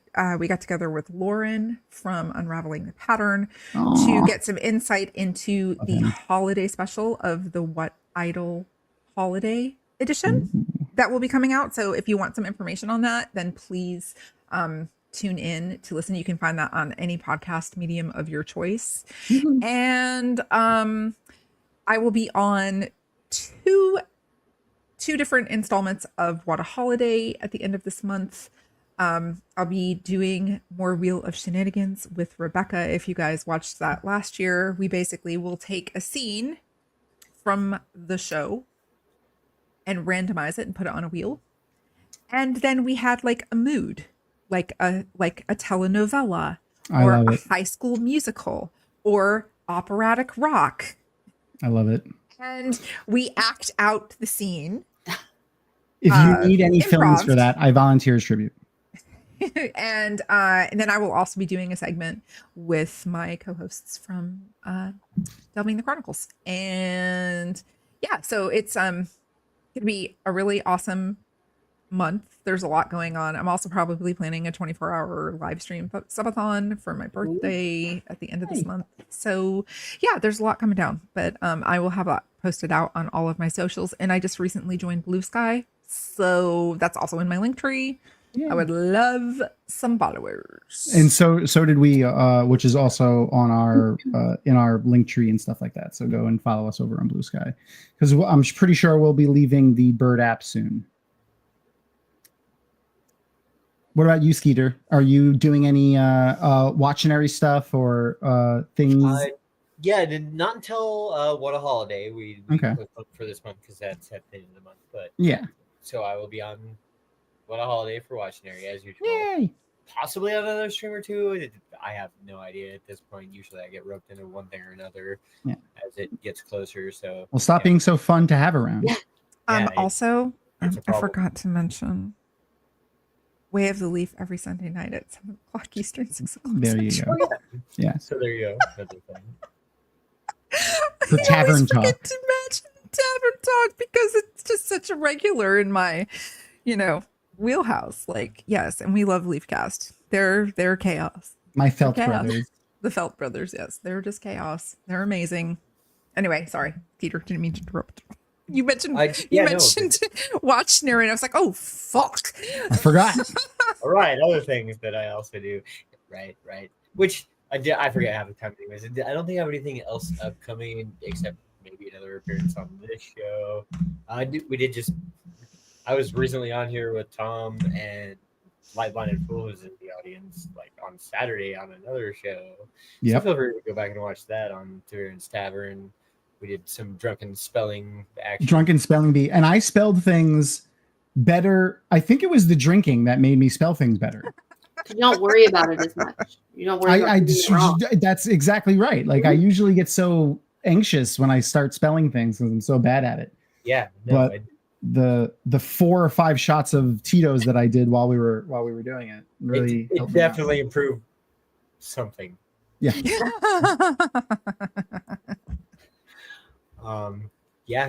And I got a record-breaking high score on that game. You did. Except for the other record-breaking score on that game. So, yeah. Was that Robin or Tom? Oh, it was Tom. I won. Okay.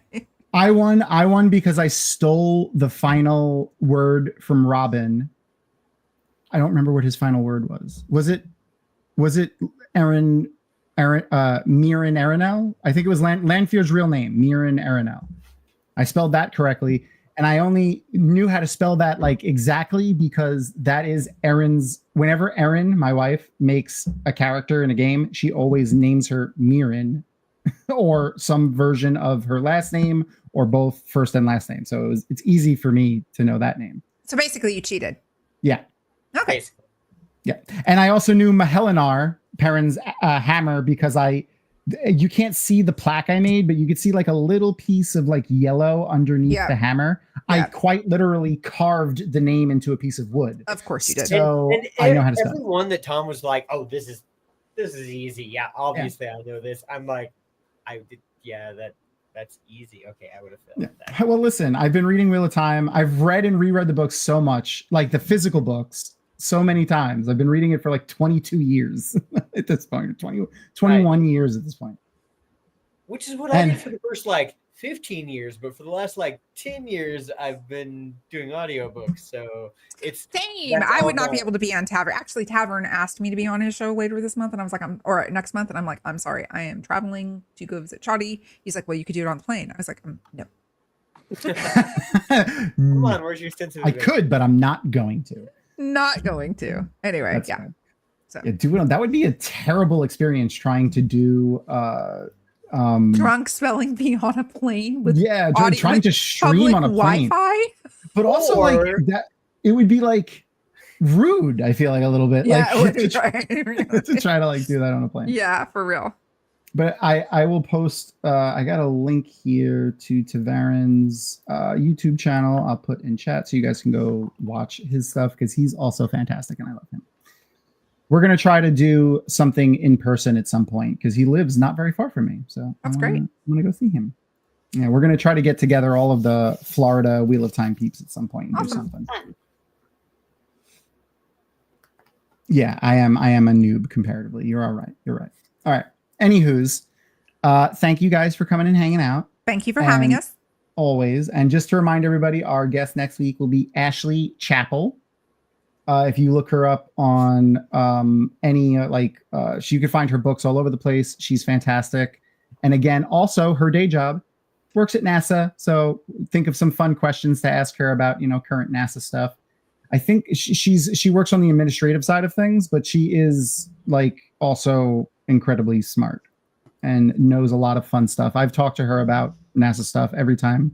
Usually we usually end up having dinner at one of the nights on JordanCon, and her husband have some really fun stories. So yeah, we'll see if we can get her to tell any next week. Okay, this has been really awesome. Thank you for having me. I'll be back in a few weeks, right? Yay! Yes, and we will. Yes, Beth is coming back multiple times because how much she loves Vox Machina and how much we love her. Well, thanks for putting up with me. You're amazing. Always. And with that, say goodnight, Crystal. Good night, Crystal.